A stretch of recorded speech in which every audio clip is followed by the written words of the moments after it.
This call is now being recorded.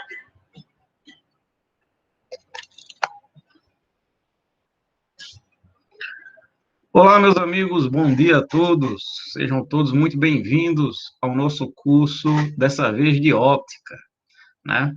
A gente concluiu na aula passada nosso curso de ondas, e aí nós conhecemos os 5 fenômenos ondulatórios: difração, interferência, polarização, efeito Doppler e ressonância, né? O que é fundamental você ter extrema clareza, firmeza de conhecimento de cada um desses fenômenos, já que é algo que aparece com frequência e que não é nada difícil.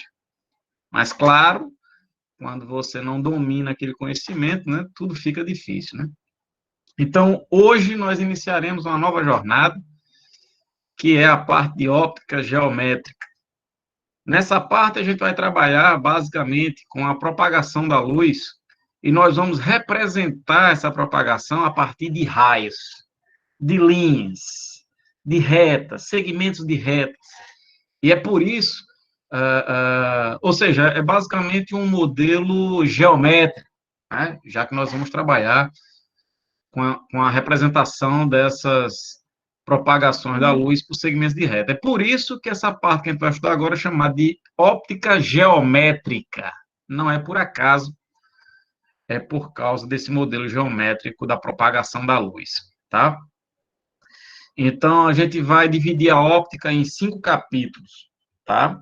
O capítulo que a gente vai iniciar hoje é conhecido como Introdução à Óptica Geométrica, leva esse nome, introdução, não é por acaso, porque vocês vão perceber que é um capítulo extremamente simples, em que a gente vai conhecer diversos conceitos, tá? Os conceitos básicos que sustentam a óptica geométrica. Então, vai ter diversos conceitos, é algo bem simples, mas importante que vocês dominem, certo? Aí, no capítulo 2, a gente vai entrar no famoso espelho plano, tá? Que é o espelho mais simples, o espelho amigo, né? E no capítulo 3, a gente vai entrar no espelho esférico. Aí, no capítulo 4, nós vamos para a refração, fenômeno da refração. E no capítulo 5, para fechar, a gente vai trabalhar com as nossas queridas lentes, certo? As lentes, tá? Em especial as lentes convergentes e as lentes divergentes. Pois bem, então, vamos iniciar nosso capítulo, tá? Introdução à óptica geométrica, capítulo 1. Então, como eu disse, nesse capítulo a gente vai conhecer diversos conceitos, certo? É importante que você fique bem ligadinho aí para entender cada um desses conceitos. Não são complicados, certo? Mas vai ter um pouquinho de informação. Então, vamos lá. Primeiro conceito importante são os tipos de fontes. A gente divide as fontes em 2 tipos: fontes primárias e fontes secundárias, tá? Quando é com a fonte de luz, ela vai ser uma fonte primária. É quando a luz emitida por ela é produzida por ela mesma. A luz que ela está emitindo está sendo produzida por ela. É o caso, por exemplo, do Sol, né? A luz que o Sol emite é produzida em seu interior a partir de reações nucleares, pessoal, tá? No Sol, a gente tem um processo em que a combinação de elementos leves, né, o Sol é rico em hidrogênio, então a combinação de 2 átomos de hidrogênio formando hélio, e nessa combinação acaba liberando energia, tá? Acaba liberando energia. É um processo nuclear chamado de fusão nuclear, certo? Mas o que interessa para a gente aqui, em termos de óptica, é que deixa eu ver se tem alguém tentando entrar aqui. Tá. O que interessa para a gente aqui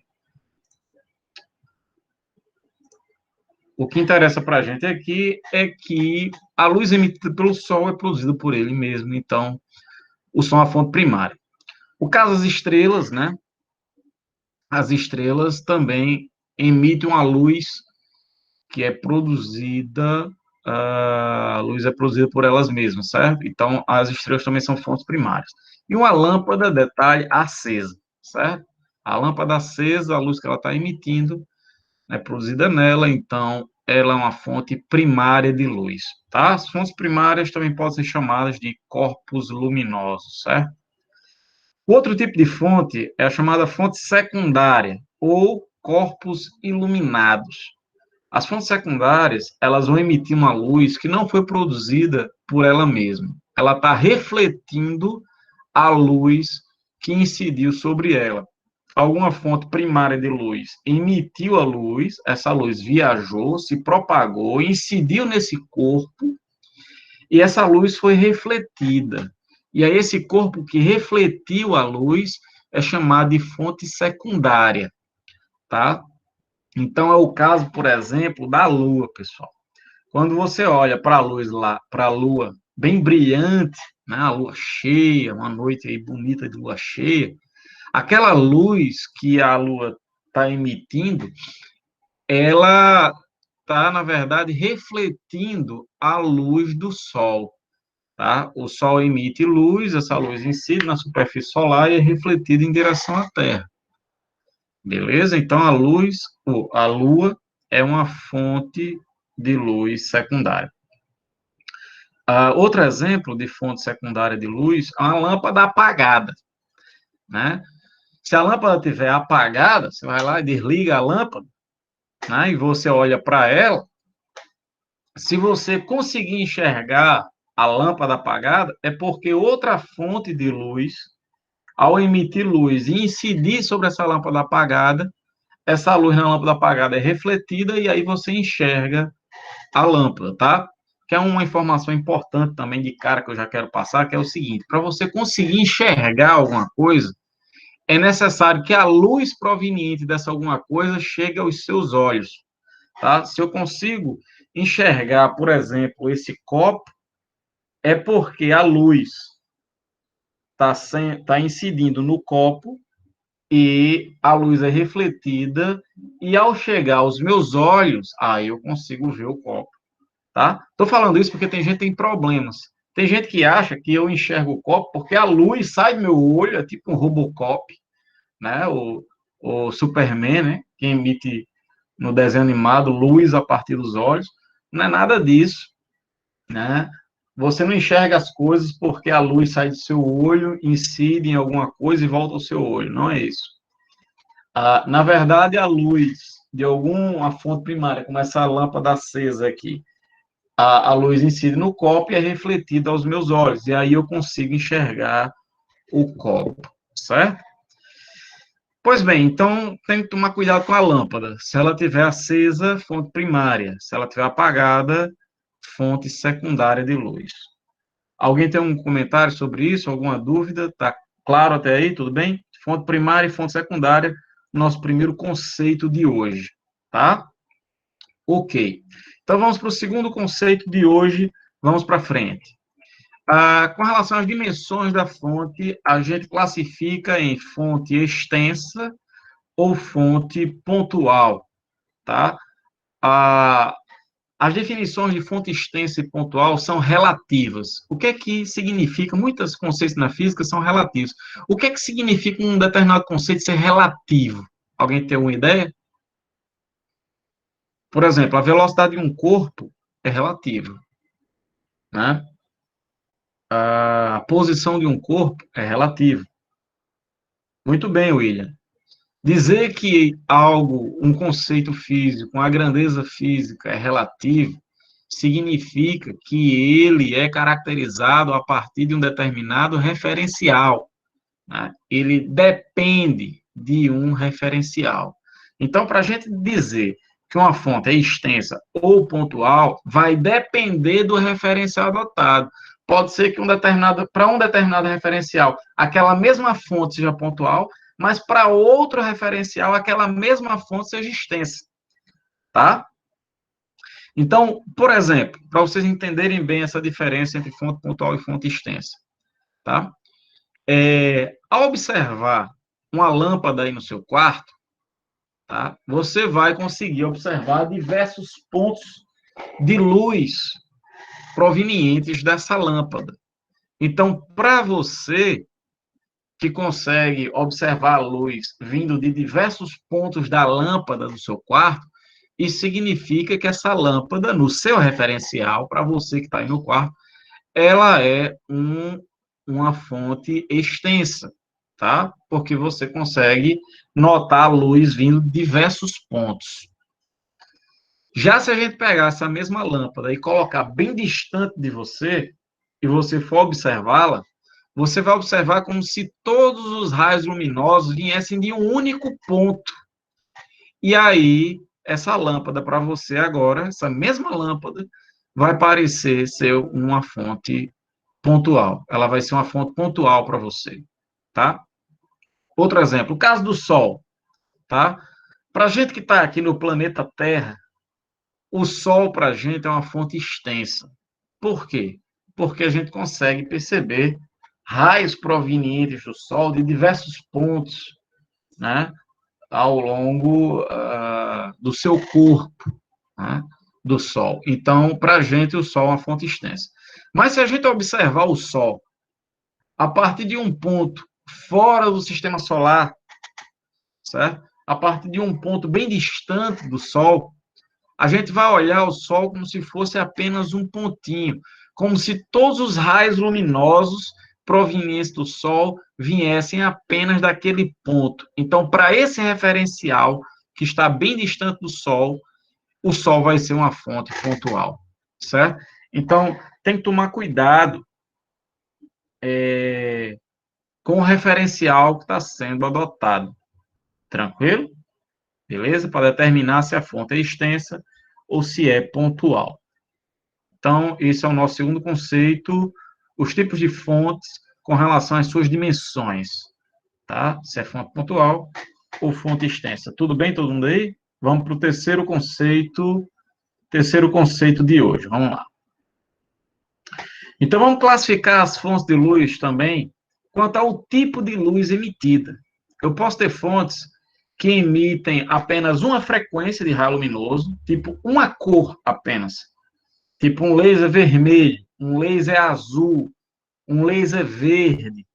Quando a gente tem uma fonte desse tipo, que emite apenas uma frequência, uma cor, a gente diz que ela é uma fonte de luz monocromática. Tá? Olha como a palavra é sugestiva. Mono significa uma. Somente uma. Somente uma o quê? Cromática é relativa à frequência. Tá? Deixa eu tirar esse extremo aqui. Opa, saiu a apresentação aí, né? Eu vou colocar de volta. Só para tirar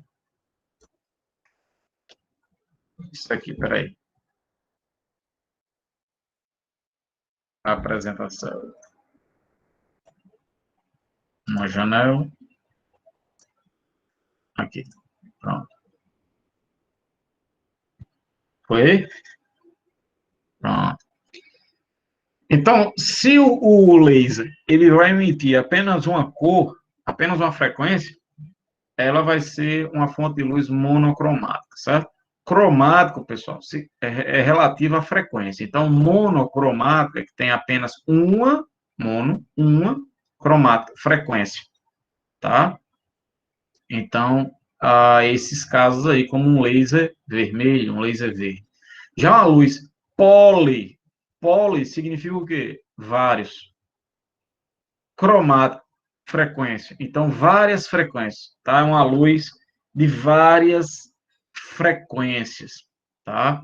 É o caso de uma luz branca, tá? A luz que é emitida, por exemplo, pelo Sol é uma luz branca, é uma luz que contém todas as frequências do espectro visível, tá? Então, ela é uma luz branca. E ela não tem só todas as frequências do espectro visível, não, a luz do Sol, tá? Ela é branca por conter todas as cores do visível. Mas, além disso, ela ainda tem todas as frequências. Então, ela emite ultravioleta, infravermelho, raio-x, raios gama, tá? A luz do Sol. Que é por isso que vai ter uma faixa aí que é considerada perigosa, que são as ondas de alta frequência, né, o ultravioleta, os raios gama, por isso você deve evitar ficar exposto ao sol naqueles horários de pico de insolação, certo? Então, quando você junta todas as cores do arco-íris, todas as cores da radiação visível, que são essas daqui, ó, VAA, VAAV, vermelho, alaranjado, amarelo, está na sequência. Verde, azul, anil e violeta, certo? Quando chega todas essas cores ao mesmo tempo aos seus olhos, a gente enxerga a luz branca, tá? Então, a luz solar é uma luz policromática, tá? O Sol é uma fonte de luz policromática, beleza? Se você não se convence disso, de que a junção de todas essas cores, se você receber, chegar no seu olhinho, todas essas cores ao mesmo tempo, você vai ver uma luz branca, coloca aí no YouTube, depois da aula, o experimento do disco de Newton, tá? Coloca lá, experimento do disco de Newton. Você vai ver que esse experimento ele consiste no seguinte: ele vai ter um disco em que ele vai dividir esse disco tipo em fatias de pizza, em fatias de pizza. E cada fatia de pizza dessa vai ter uma das cores do arco-íris, as 7 cores, tá? De vermelho ou violeta. E aí o que ele faz? Ele gira o disco, começa a girar. Então, quando esse disco ele gira bem rápido, tá? A partir de uma determinada posição do disco, é como se todas as cores viessem daquela posição. E aí você vai enxergar o disco como se fosse branco, porque você vai estar recebendo todas as cores ao mesmo tempo. Tá, pessoal? Seu olho vai ser sensibilizado por todas as cores ao mesmo tempo, você vai enxergar o branco. Então, esse é nosso terceiro conceito, a luz policromática e luz monocromática. Tá claro sobre isso, pessoal? Tudo bem? Então, vamos para o próximo ponto. Vamos para o próximo ponto. O próximo ponto é a definição de ano-luz. Tá? O que é o ano-luz? O ano-luz é a distância percorrida pela luz em um ano. Tá?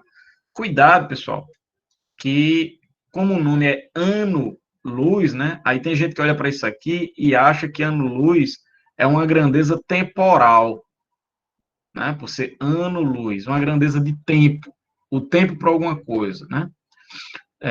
O ano-luz não é uma grandeza temporal, tá? O ano-luz é uma grandeza de espaço, espacial, ou seja, uma grandeza de comprimento, ela mede uma distância e não um tempo, tá? Então, o ano-luz é a distância percorrida pela luz no vácuo em um ano. Então, se você diz, a distância daqui para um objeto qualquer é de 20 anos-luz. Então, isso significa que esse corpo está a uma distância tal da gente que a luz demora 20 anos para percorrer essa distância. Tá? Esse é o significado. Um corpo está a distância de, sei lá, 100 anos-luz. Então, esse corpo está a uma distância tal que a luz demora 100 anos para sair daquele corpo e chegar até a gente, certo? É uma unidade que mede, uma unidade relativa de distância, é uma grandeza que mede distância muito grande, tá? Distâncias enormes. A gente trabalha com ano-luz para distâncias astronômicas, tá? Distâncias até estrelas, tá? Se a gente for medir em quilômetros essa distância, aí vai dar milhões, bilhões, trilhões de quilômetros. Então, é muito mais conveniente usar, nesses casos, o ano-luz. Então, vamos descobrir em quilômetros qual é a distância de um ano-luz. ou seja, qual é a distância que a luz percorre em um ano, tá? Como a velocidade da luz vai ser constante, né, no vácuo a velocidade é essa, 3 vezes 10 a quinta quilômetros por segundo, então a gente pode usar isso aqui, a distância, ΔS, vai ser a velocidade da luz, que a gente chama de C, velocidade da luz, tá? Que é uma constante, no vácuo, vale isso, vezes o tempo. Então, é só multiplicar a velocidade vezes o tempo. A velocidade é 3 vezes 10 a quinta, e o tempo, eu quero o tempo da luz com essa velocidade por um ano, certo? Veja que aqui a velocidade, 3 vezes 10 a quinta, está em quilômetros por segundo. Então, eu preciso jogar aqui quantos segundos tem um ano, tá? Quantos segundos tem um ano? Então, vamos lá. Um ano tem 365 dias. Cada dia tem 24 horas. Cada hora tem 60 minutos. E cada minuto tem 60 segundos. Então, fazendo essa multiplicação aqui, ó, 365 dias, vezes 24 horas, vezes 60 minutos, vezes 60, né? Cada minuto tem 60 segundos. Isso aqui vai dar a quantidade de segundos que há em um ano. E aí a gente multiplica pela velocidade para achar a distância. Ok. Esse produto aqui, ó, 24 vezes 60 vezes 60, é a quantidade de segundos que tem em um dia. É 86.400 segundos. Certo? Se multiplicar a quantidade de segundos em um dia pela quantidade de dias que tem em um ano, a gente vai ter a quantidade de segundos que tem em um ano, certo? Esse produto. Multiplicado por isso aqui, vai dar a distância que a luz percorre em um ano, que é de 9,46 vezes 10 a 12 quilômetros, certo? É uma distância gigantesca, né? 9,46 vezes 10 a 12 quilômetros, isso é o ano-luz, tá? Você não precisa saber decorado esse resultado, que o ano-luz vale isso, tá?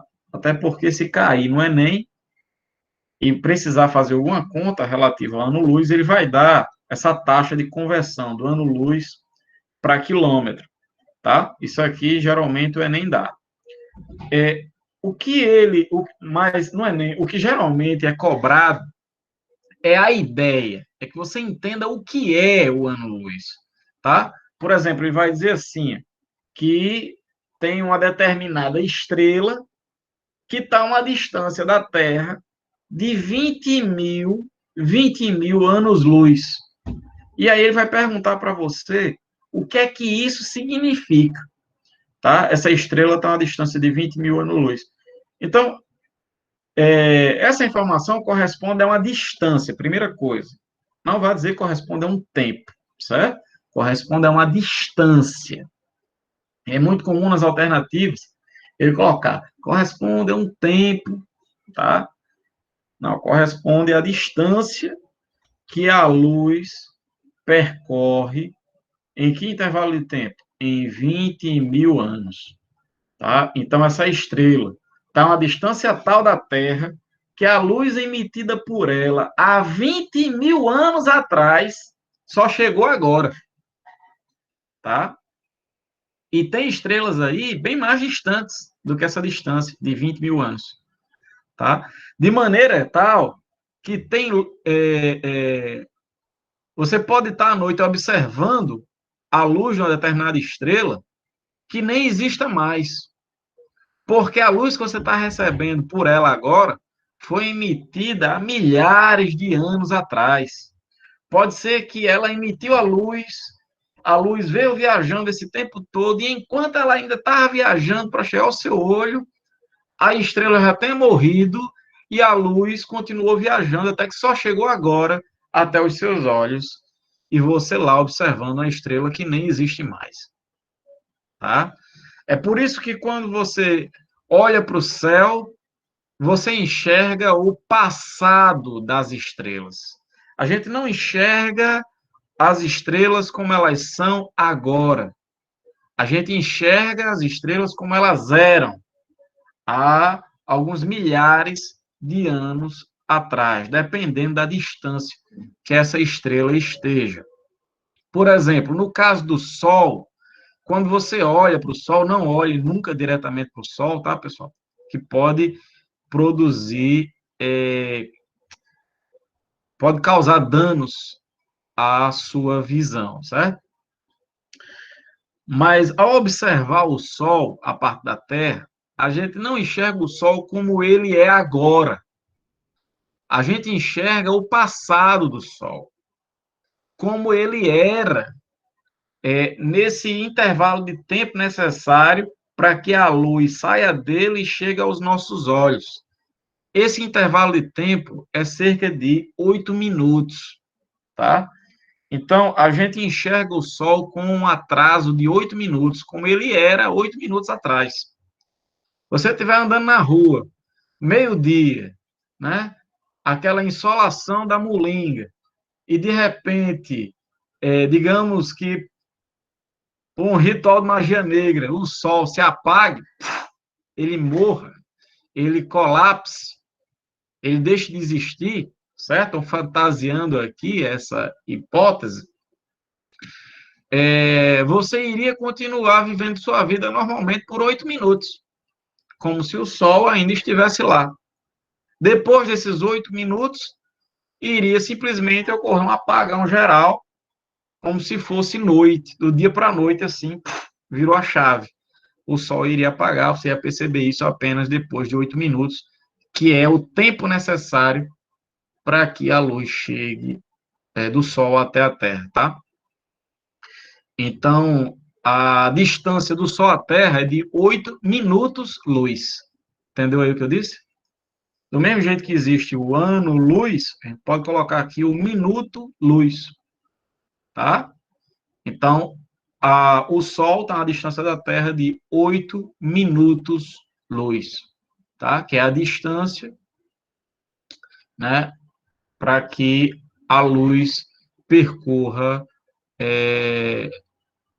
essa distância aí em 8 minutos, tá? Tudo bem. Então, vamos fazer alguns comentários aqui importantes. Vamos lá. Primeira coisa, bom, já falei aqui qual o significado disso aqui, 20 mil anos-luz é a distância, certo? Para a luz percorrer, que a luz percorre em 20 mil anos.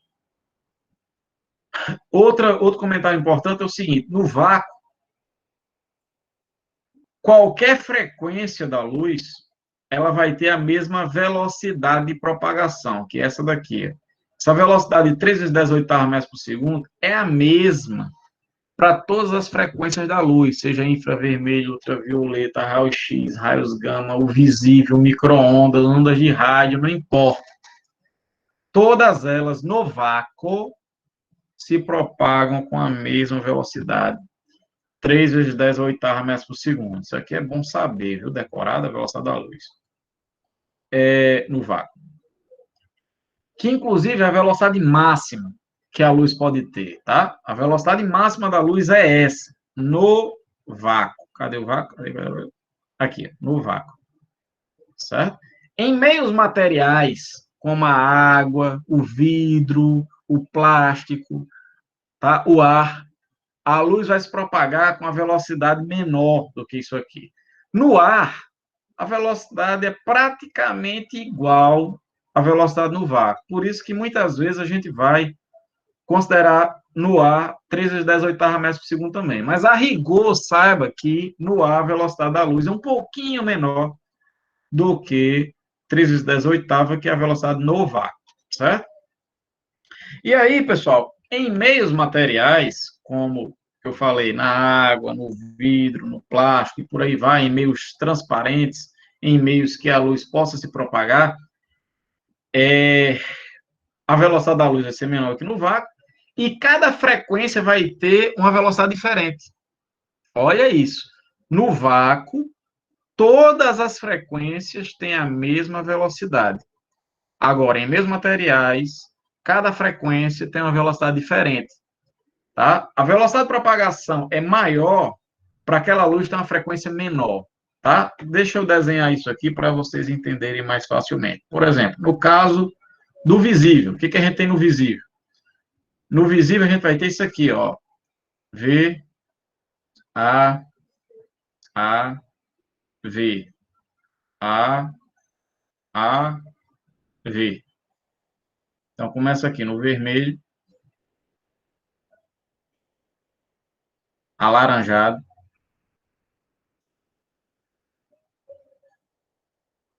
amarelo,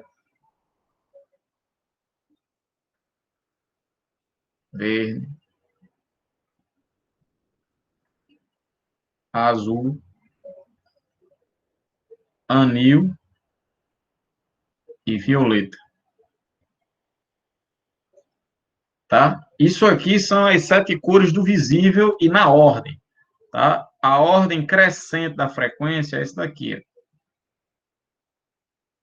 A frequência da radiação visível cresce do vermelho ao violeta. Isso significa que o vermelho é o de menor frequência e o violeta é o de maior frequência. Não tem como esquecer essa ordem, né, pessoal? Que é do vermelho para o violeta, que o vermelho é o menor. Né? Por quê? Porque abaixo do vermelho vai ter quem? Vai ter o infravermelho. Né? Ou seja, infra significa abaixo. Abaixo de quem? Infravermelho, abaixo do vermelho. Então, aqui, fora do visível, aqui embaixo, tá? Vai ter o infravermelho. Não vou colocar aqui, não vou escrever, porque eu estou escrevendo só o visível, certo? E acima do violeta vai ter quem, pessoal? Acima do violeta. Digitem aí para mim. Acima do violeta tem quem? Acima do violeta tem o ultravioleta, certo? Ultra significa acima.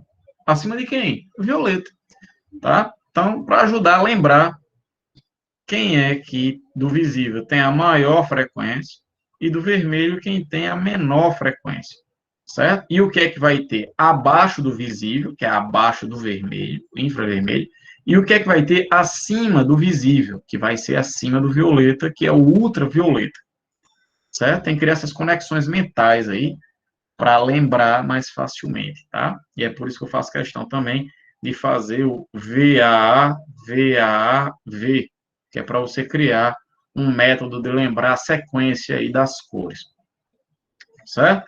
Pois bem, então a frequência cresce nesse sentido do vermelho para o violeta, e eu falei aqui que a velocidade da luz é maior quanto menor a frequência, ou seja, a velocidade cresce no sentido inverso à frequência. Então, isso significa que a velocidade aqui, a velocidade aqui cresce assim. Aquele que tiver menor frequência tem maior velocidade. Então, isso significa que do visível, o vermelho é o mais rápido em meios materiais, certo? No vácuo, qual é o mais rápido? Todas essas cores que eu desenhei aí. O violeta, anil, azul, verde, amarelo, alaranjado ou vermelho? No vácuo. Qual é o mais rápido? Digam aí para mim. Qual deles é o mais rápido no vácuo? Quero ver se vocês estão entendendo o que, é que eu estou dizendo aqui. Que eu estou falando para o vento. Muito bem, Beatriz. Muito bem, Luane. Muito bem, Maico. Nenhum deles, certo? Todos eles vão ter a mesma velocidade no vácuo, que vale 3 vezes 10 oitavos. Agora, se a questão disser que esses raios luminosos estão se propagando na água de uma piscina, e ele quiser saber qual o mais rápido, aí você vai dizer que é quem? Hein, pessoal? Em meio material, qual dessas cores se propaga com velocidade maior? Aí é o vermelho. Vermelho é o mais rápido. E qual o mais lento de todos? O mais lento de todos vai ser o violeta. Muito bem. Tudo bem, todo mundo? Tranquilo? É isso aí, a ideia é essa, tá? É importante, pessoal, ter consciência disso, dessas diferenças de velocidade de cada uma das cores, tá? Porque é exatamente isso que vai fazer lá na frente a gente entender um fenômeno, lá na frente, no capítulo 4, um fenômeno chamado dispersão luminosa, que é você incidir uma luz branca e essa luz, ela se decomposta em todas as cores do arco-íris. É, inclusive, a partir desse fenômeno, da dispersão luminosa, que são formados os arco-íris. Tá? Mas a gente vai discutir isso lá no capítulo 4, capítulo de refração. Mas é bom já ter uma ideia sobre isso. Vamos para frente. Então, fazer uns exercícios. Dê uma olhada aí na questão 5. Faça aí. Esquenta com essa numeração não, tá? Que ela está bem aleatória aí.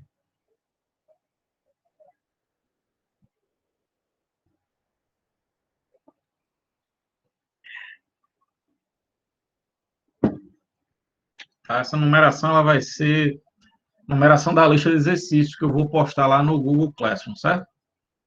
A gente está fazendo a questão 5 da lista. Então, isso significa que vai ficar aí outras questões para vocês fazerem por conta própria. Vou publicar hoje no final da aula lá.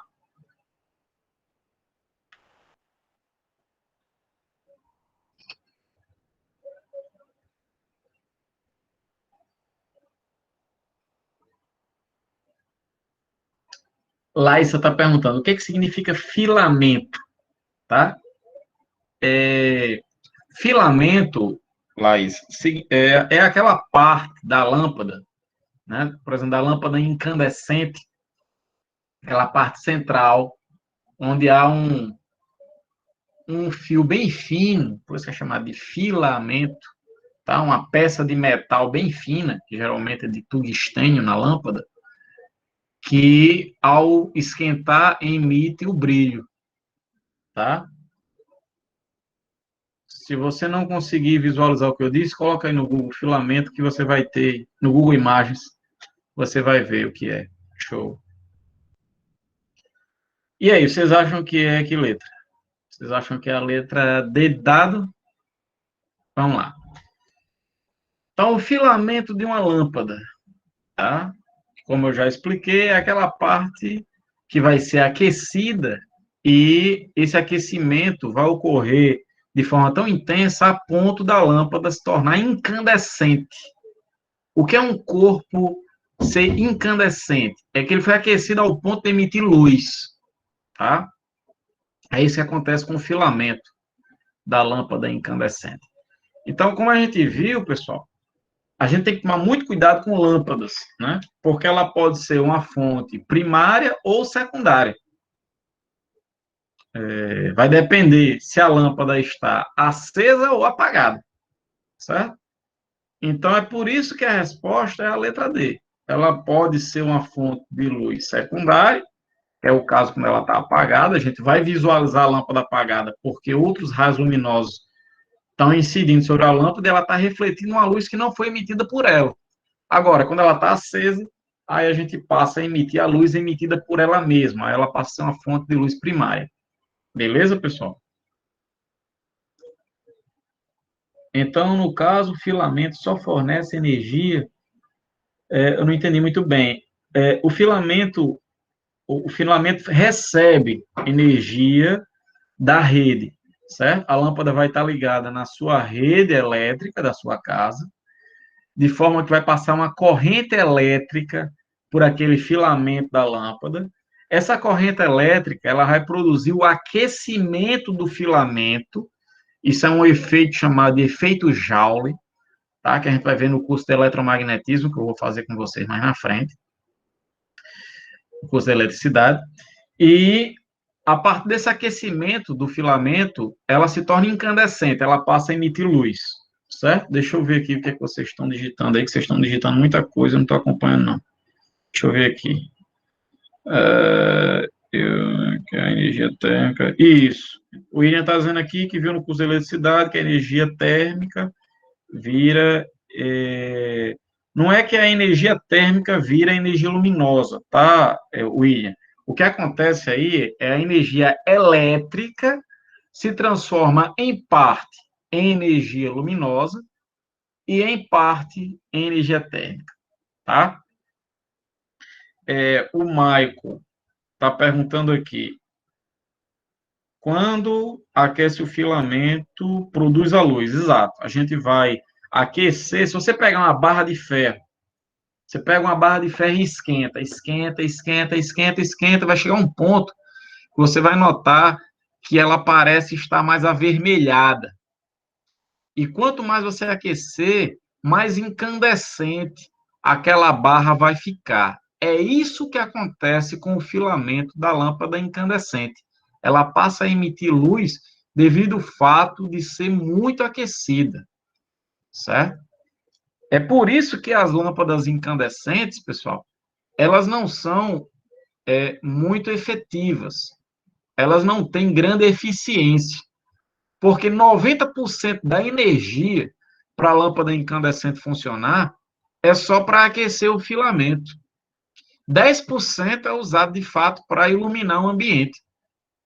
É por isso que pipoqueiros usam... Tem alguém tentando entrar aqui.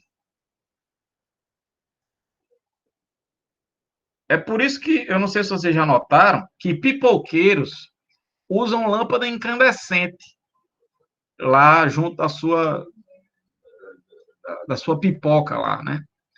Porque é 2 em 1, ele vai iluminar o ambiente e, como a lâmpada emite muita energia, muito calor, isso vai fazer com que aquele ambiente, né, fechado ali, paredes de vidro, onde tem a pipoca, vira uma espécie ali de estufa.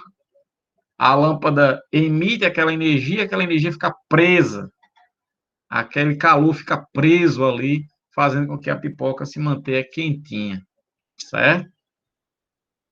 Então, é por isso que a gente foi substituindo essas lâmpadas incandescentes, depois por lâmpadas fluorescentes, né? E agora por lâmpadas de LED, que têm uma eficiência maior ainda, né? Tá? Por isso que essas lâmpadas incandescentes elas foram abandonadas. Beleza, pessoal? Alguém tem mais alguma pergunta? Posso ir para frente? Vamos lá? Ok. Então, vamos ver a próxima, questão 6. Dá uma olhada aí.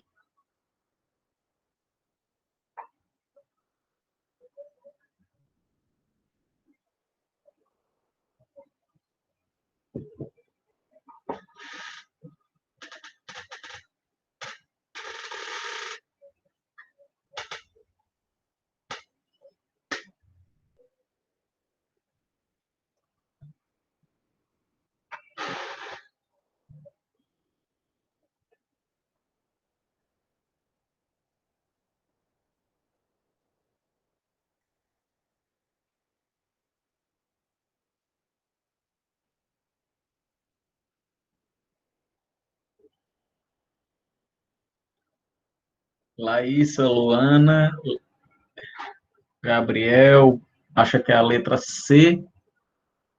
O William quer saber o que é o arco voltaico. Tudo bem. Vamos lá, vamos fazer. Das alternativas seguintes, aponte aquela que traz exclusivamente fontes luminosas primárias, certo? Então, são fontes de luz que emitem a luz que elas mesmas produzem, certo? Então, letra A. Uma lanterna acesa é uma fonte de luz primária? É.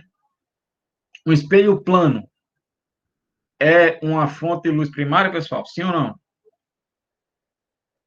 que vocês acham? Não, né? Uma vela apagada também não. Então, a letra A é falsa, certo? A única fonte de luz primária aí é a lanterna acesa na letra A. Na letra B, o olho de gato. O olho de gato são aqueles objetos que são postos, por exemplo, na traseira de bicicletas. Pessoal que pedala muito aí em estradas, né? Aí, para sinalizar, coloca aquele olho de gato na traseira da bicicleta, tá? É isso que tem também naquelas faixas nas roupas do gari, tá? O olho de gato é um objeto que, quando se incide luz sobre ele, né, ele fica bem brilhoso, ele reflete luz com muita facilidade, tá? Então, é o caso da roupa do gari, né, em que à noite, quando a luz bate sobre a roupa, você vê aquelas faixas brilhantes, tá? Então, se o olho de gato ele funciona a partir da reflexão, então é uma fonte de luz primária ou secundária, o olho de gato? O olho de gato deve ser primário ou secundário? Secundário, certo? A lua, como eu já expliquei, também é uma fonte de luz secundária. Já o palito de fósforo aceso, né? Aí é primário, né? O palito de fósforo em si é uma fonte de luz secundária, mas aceso, aí sim, é uma fonte de luz primária. Letra C. Uma lâmpada acesa, a gente já discutiu que é uma fonte de luz primária, tá?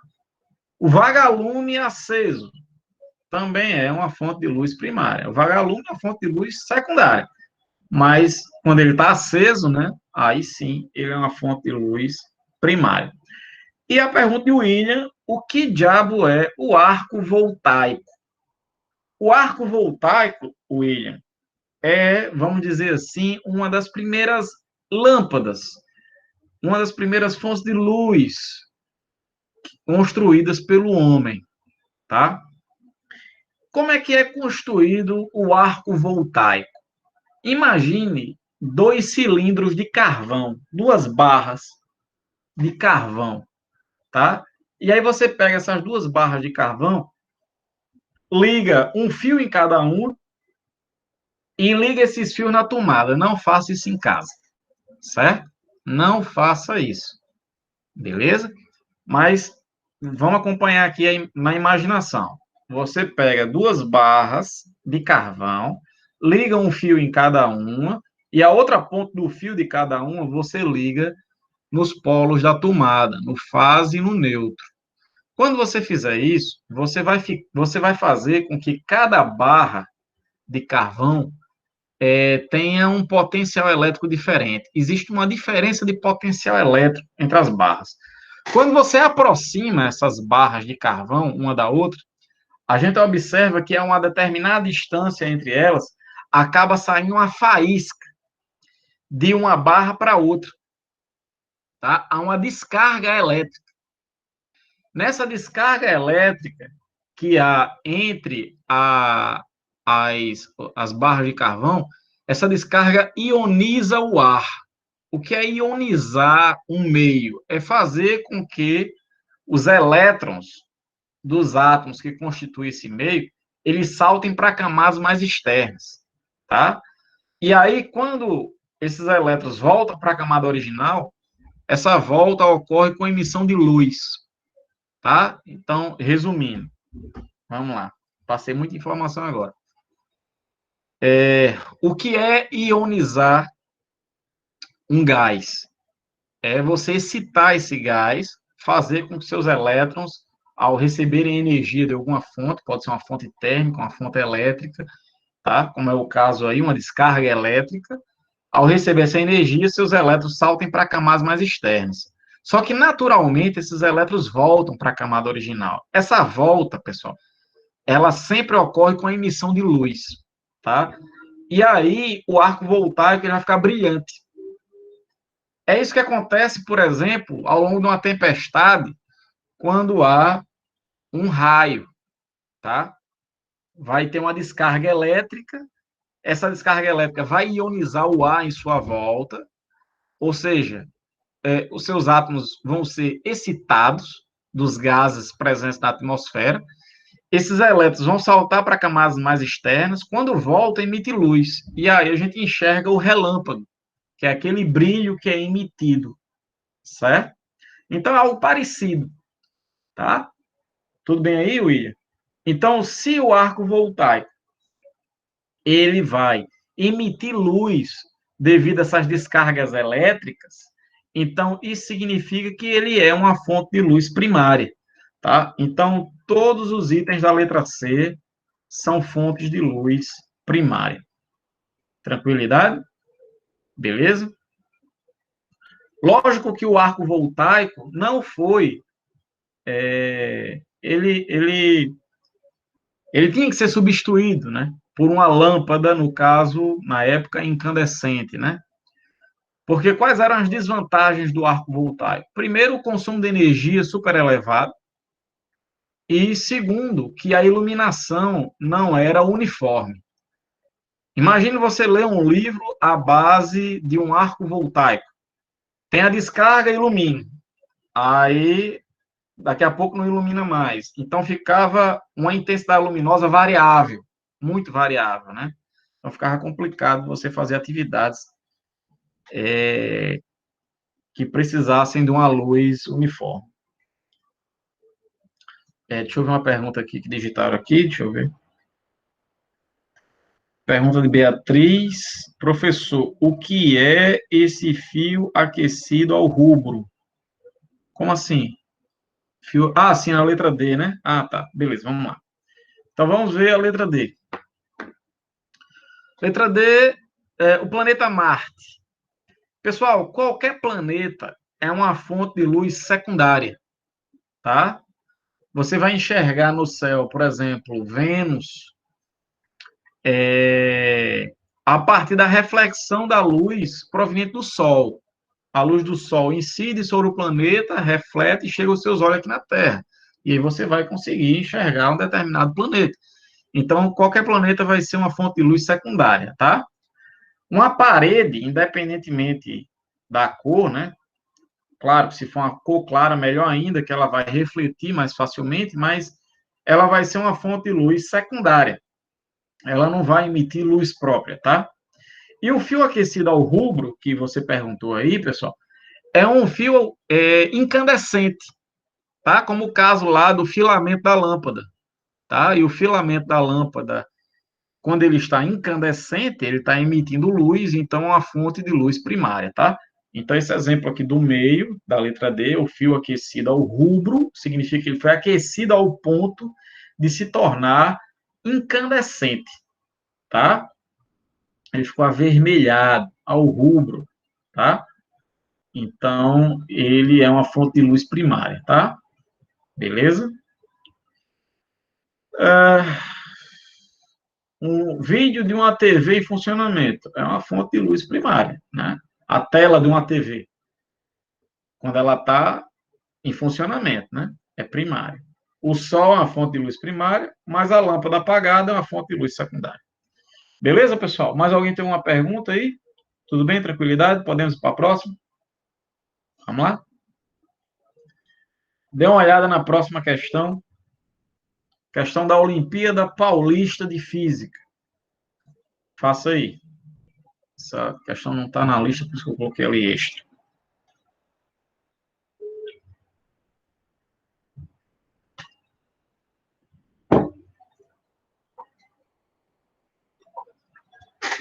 Faça aí. Eu vou aqui no banheiro rapidinho.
E aí?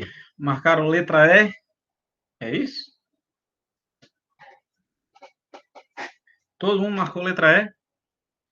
Alguém marcou alguma letra diferente?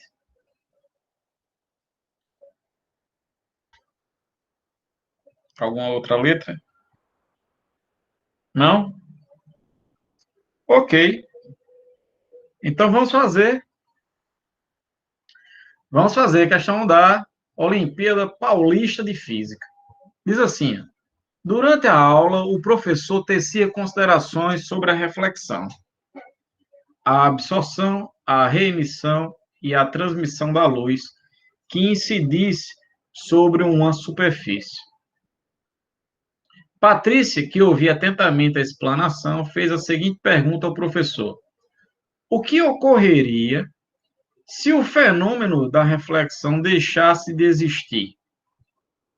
O professor, aproveitando o ensejo, estendeu a pergunta para a classe e as respostas foram anotadas na lousa. O Pronto, essas foram as respostas dos alunos. Aí ele vai querer saber quais dessas daqui são verdadeiras, certo? Então vamos lá. Vocês vão dizendo para a gente se é verdadeiro ou falso. Então a primeira, se não existisse mais o fenômeno da reflexão, os espelhos não funcionariam mais. Verdadeiro ou falso?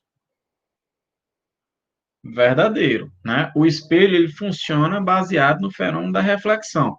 Como a gente vai começar a discutir no próximo capítulo, capítulo 2, a gente vai trabalhar o espelho plano.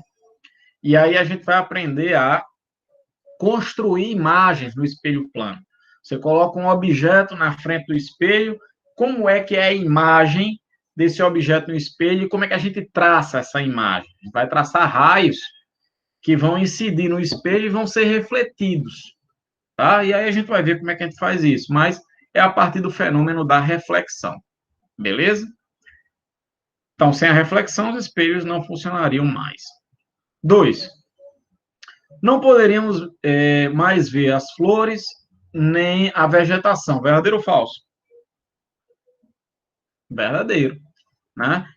Sem a reflexão, pessoal, a gente não poderia mais enxergar nenhum tipo de fonte secundária de luz. Qualquer fonte de luz secundária seria impossível de ser vista, já que luz nenhuma seria refletida, tá? 3. A Lua nunca mais poderia ser vista. Verdadeiro ou falso? Verdadeiro, né? A Lua também é uma fonte de luz secundária. Então, sem a reflexão, não tem como vê-la. 4. Só os corpos luminosos, ou seja, as fontes de luz primárias, poderiam ser vistos. Verdadeiro ou falso? Eita, ficar calado agora, né? Ah, então é verdadeiro, né? Que é o que eu falei agora.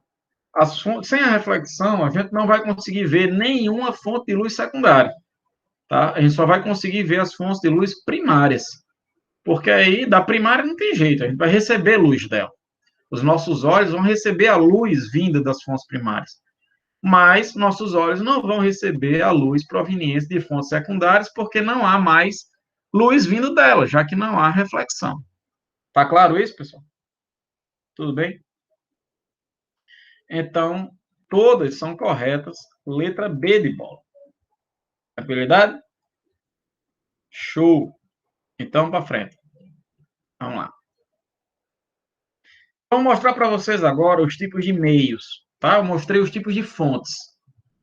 Primária, secundária, pontual, extensa, monocromática, policromática, os tipos de fontes, certo?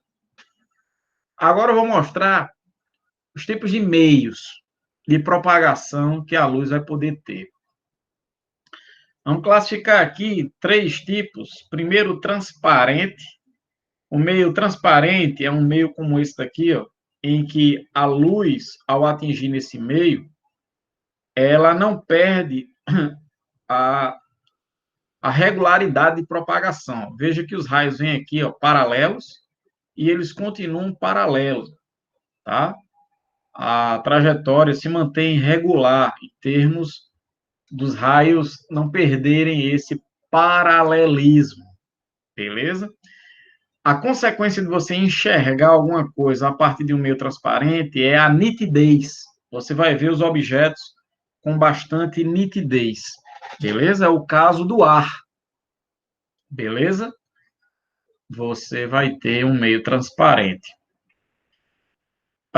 O caso do meio translúcido, você vai fazer com que os raios que incidam aqui, ó, eles chegam aqui paralelos, eles percam essa regularidade na propagação da luz. E aí você vai enxergar aqui o objeto que está emitindo essa luz de maneira não nítida, tá? Você vai ver algo meio borrado. É tipo você enxergar através de um vidro temperado. Não sei se vocês conseguem entender o que eu estou dizendo, aqueles vidros que tem umas bolinhas, tipo umas bolinhas, né? E você tenta enxergar o que tem do outro lado dessas placas de vidro e você enxerga algo meio sem nitidez, tá? Por causa disso, os raios vão perder essa regularidade de propagação. E o outro tipo de meio que a gente tem é o meio opaco, que aí ele é mais drástico, ele impede a passagem do raio luminoso, ele bloqueia, tá? O raio incide e ele é bloqueado. Então, nesse caso, os raios não vão chegar aos seus olhos. E se os raios não chegam aos seus olhos, você simplesmente não pode ver o objeto. Tá? É por isso que você não consegue enxergar alguém do outro lado da parede, porque a parede é um meio opaco, tá? Ela não permite a propagação dos raios da luz visível, ok? Da luz visível, tá? Que é o que a gente está trabalhando aqui. Através da parede, há a passagem, por exemplo, de outros raios, tá? De alta frequência aí, como os raios X, por exemplo, tá? E aí é por isso que, por exemplo, pessoal que vai para a guerra, né, soldados com óculos especiais e tal, né? Eu li até uma matéria recentemente, acho que foi semana retrasada, falando sobre isso. Os soldados americanos enxergando os inimigos do outro lado das paredes, né? Então, era feito a partir disso, certo? Não são de raios do visível, aí já são raios de mais alta frequência, tá? Beleza? É por isso que em salas, por exemplo, de raio-x, tá? Tem que ser uma sala especial, não pode ser uma sala qualquer. As paredes de uma sala de raio-x, elas têm que ser paredes tratadas. Elas têm que ter uma espessura, tem que ter um material tal nessas paredes que sejam capazes de bloquear boa parte do raio-x, né? Porque senão alguém está lá fora, ou o próprio operador, né, que fica meio que escondido, quem já fez raio-x aí sabe, escondido atrás de uma parede, né, e vai ficar submetido aqui. É uma radiação perigosa, uma radiação cancerígena. Ela tem uma frequência tão alta que ao incidir ao incidir sobre sua pele com constância, né, ela pode provocar mutações nas suas células e aí produzir o câncer. É por isso que esse pessoal que trabalha com raio-x, ele se aposenta muito cedo, né? O cara com 40 e poucos anos está aposentado. Ele pode trabalhar com outra coisa, mas com raio-x, nunca mais na vida dele ele vai poder trabalhar, tá? Por isso que ele também tem que ter férias com mais frequência, né? Ele usa um crachazinho que esse crachá ele vai absorvendo o raio-x que está chegando até ele e ele vai mudando de cor. Tem uns níveis lá que ele vai indicando a radiação que ele já foi exposto. Até que chega um determinado nível que o superior do cara lá chega para ele, meu amigo, chegou um ponto que agora você tem que tirar umas férias, né? Porque senão isso pode causar problemas para a saúde dele. Vamos para frente. Vamos lá. Com relação a alguns fenômenos, a gente tem o fenômeno da reflexão, né? Que vocês sabem que é quando a luz incide sobre uma superfície e ela volta, tá? Isso é a reflexão. Essa reflexão ela pode ser regular, que é esse caso aqui, ou uma reflexão difusa, tá? A reflexão regular é quando os raios eles incidem em uma superfície extremamente plana, como, por exemplo, a superfície de um espelho. Superfície de um espelho plano, né? Aqui a gente tem uma reflexão regular, tá? Já quando você tem uma superfície cheia de irregularidades, esses raios que chegam aqui paralelos, eles são refletidos de maneira difusa, refletidos em todas as direções, tá? Isso aqui é o que acontece na grande maioria das vezes, tá? Um raio que incide, por exemplo, na parede do seu quarto aí, a reflexão está ocorrendo dessa forma aqui. Por mais reta e lisa que a parede do seu quarto pareça ser, na verdade ela é cheia de irregularidades. Isso é válido para qualquer superfície ao seu redor aí, como por exemplo a sua mesa, tá? Sei lá, o seu caderno, o seu lápis, as superfícies dos corpos, no geral, elas são assim, tá? E isso é bom, porque é graças a uma reflexão desse tipo que a gente consegue enxergar os objetos onde quer que a gente esteja, tá? Vou dar um exemplo. Vou dar um exemplo para você entender. Digamos que eu deixo o quarto no escuro, certo? Apaga a luz, tudo escuro. E aí você pega um laser e você incide esse laser na parede. Tá? Vou acender aqui, senão dá uma agonia grande aqui nos olhos. Tudo bem. Você incide o laser na parede com o quarto escuro. Se a sua parede ela fosse uma superfície altamente polida, você só poderia enxergar o raio refletido da parede de um determinado ponto da sala. Porque toda reflexão seria dada exatamente para aquela posição, porque sua superfície é regular. A reflexão é regular. Mas como sua parede é assim, cheia de irregularidades, em qualquer ponto que você esteja da sala, certo? Digamos que vocês estejam aqui no quarto comigo, beleza? E aí tem gente que está mais para o lado de cá, tem gente que está mais para o lado de lá, tem gente que está atrás de mim, tem gente que está aqui do meu lado, tem gente que está aqui do outro, tá? E aí eu apago a luz e incido o laser na parede. Todos vocês iriam conseguir enxergar o ponto que eu estou iluminando na parede. Isso acontece porque a parede do meu quarto é assim. Ela vai fazer com que os raios sejam refletidos em todas as direções. Então, se você estiver aqui, você vai conseguir ver. Se você estiver aqui, vai conseguir ver. Se você estiver aqui, vai conseguir ver. E por aí vai. Certo? Então, a gente consegue enxergar os objetos, mesmo que sejam expostos a apenas uma fonte de luz pontual, a gente consegue enxergar de qualquer lugar, porque a superfície é sempre irregular. Certo? Só no caso especial do espelho, que vai se aproximar da reflexão regular. Okay? A gente vai ter uma questão que a gente vai responder daqui a pouco relativa a isso aqui, viu? Vamos para frente.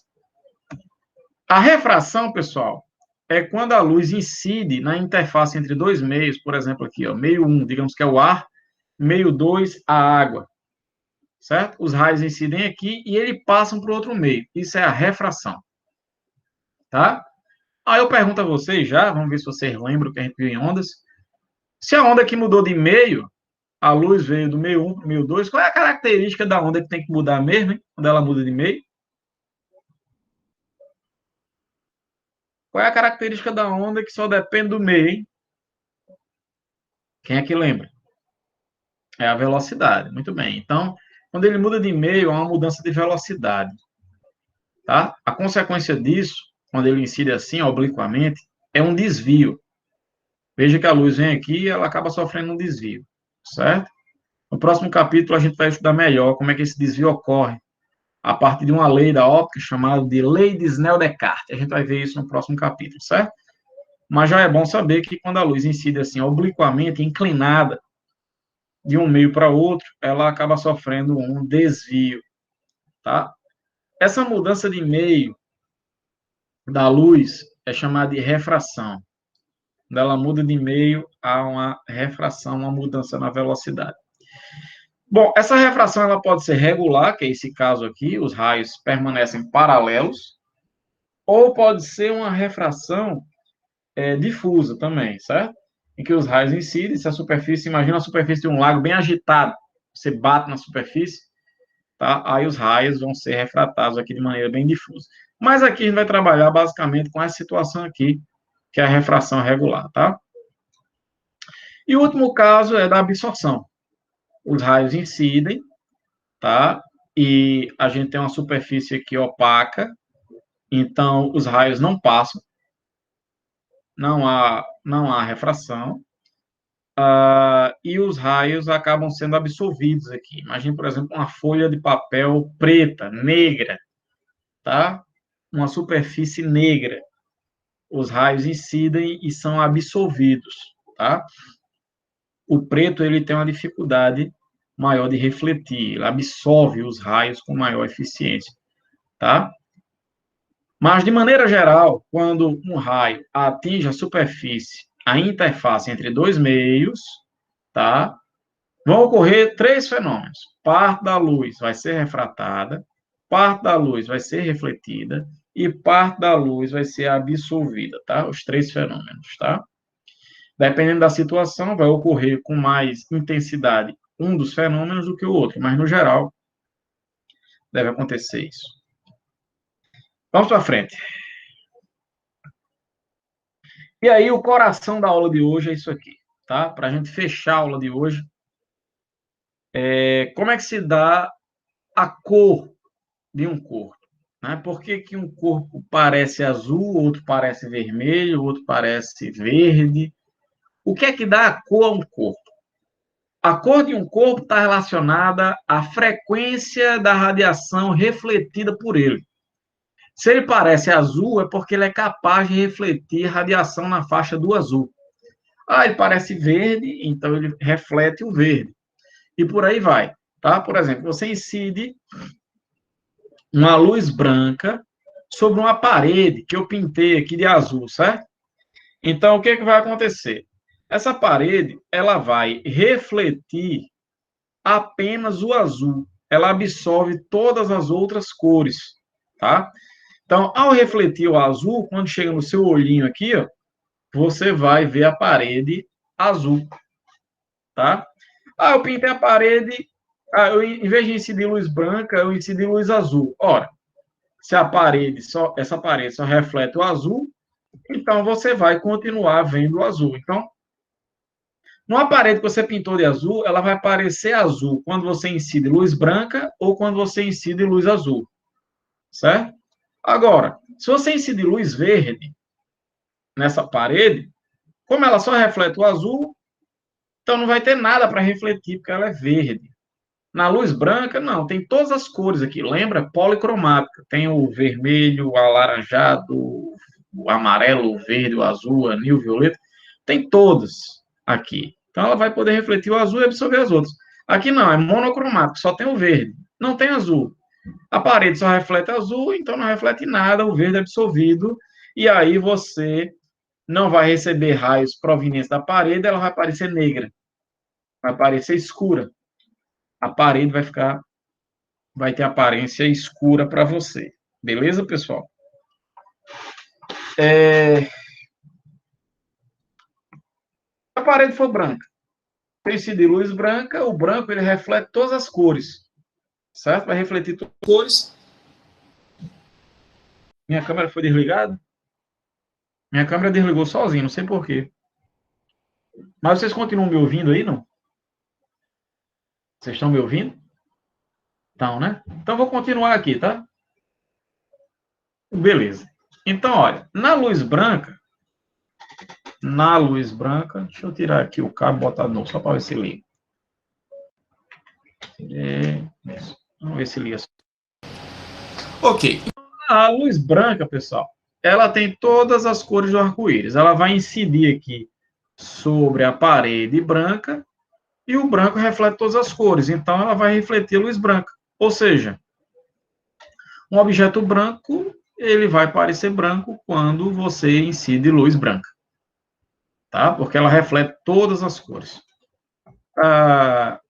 Se nesse objeto branco você incide luz azul, aí, como ele reflete todas as cores, o azul vai ser refletido, e aí a parede branca vai parecer agora o quê? Azul. Se na parede branca você incidir luz verde, o branco vai refletir o verde, vai chegar aos seus olhinhos aqui embaixo, você está aqui, vai receber o verde, a parede vai parecer verde. Certo? Então você vai para uma boate, você quer aparecer, vá de branco. Porque aí, quando a luz da boate for azul, você está de azul. Quando a luz da boate for verde, você está de verde. Quando for violeta, você está de violeta e por aí vai. Você vai ficar um carnaval lá dentro da boate. Um verdadeiro arco-íris. Beleza? Ok, vamos para frente. Então, olha só isso. Aqui eu tenho duas bolas, uma verde e uma vermelha. Certo? Essa é a aparência das bolas quando eu ilumino isso aqui com luz branca. Aí o que acontece se eu iluminar isso aqui com luz verde? Vocês acham que a bola verde vai ficar como e a vermelha vai ficar como, pessoal?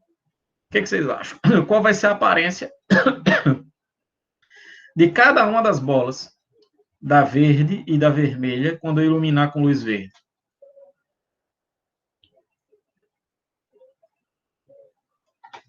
Diga aí para mim.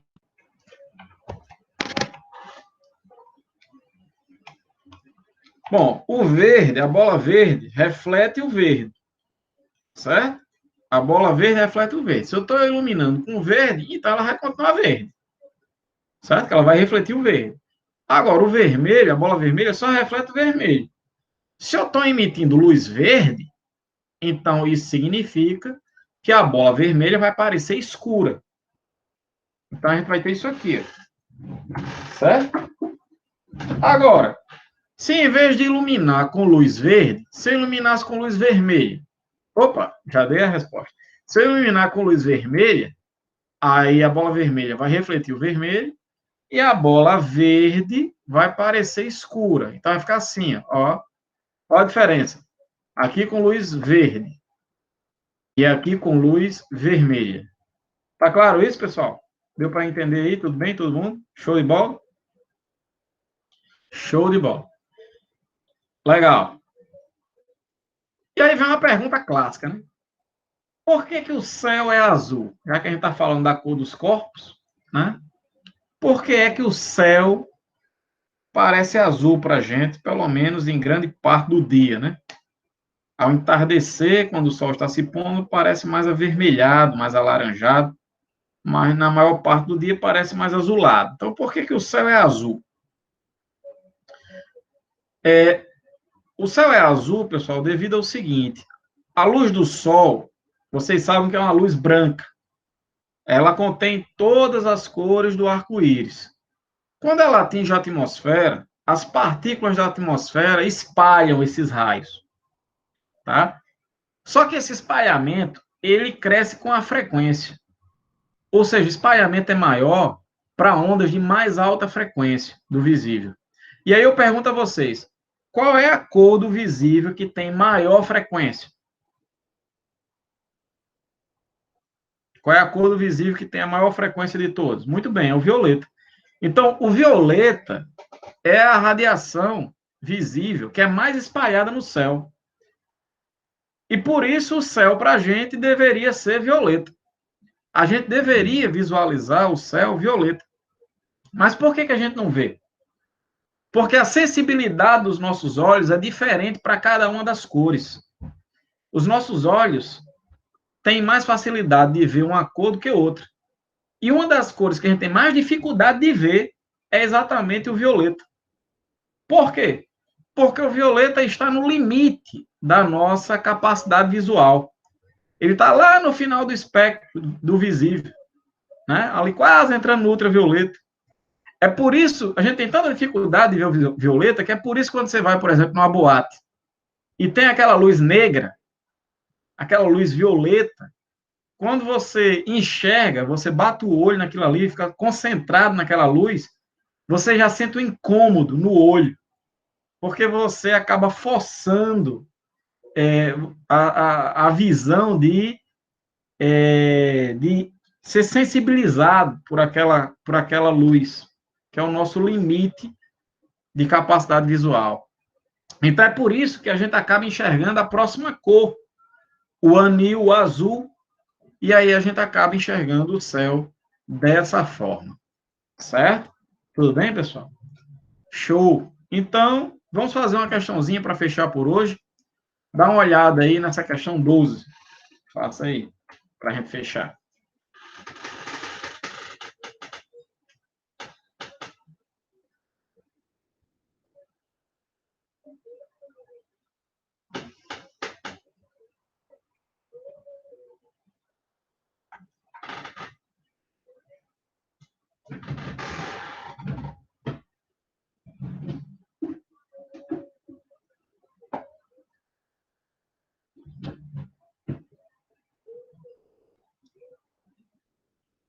Questão 12.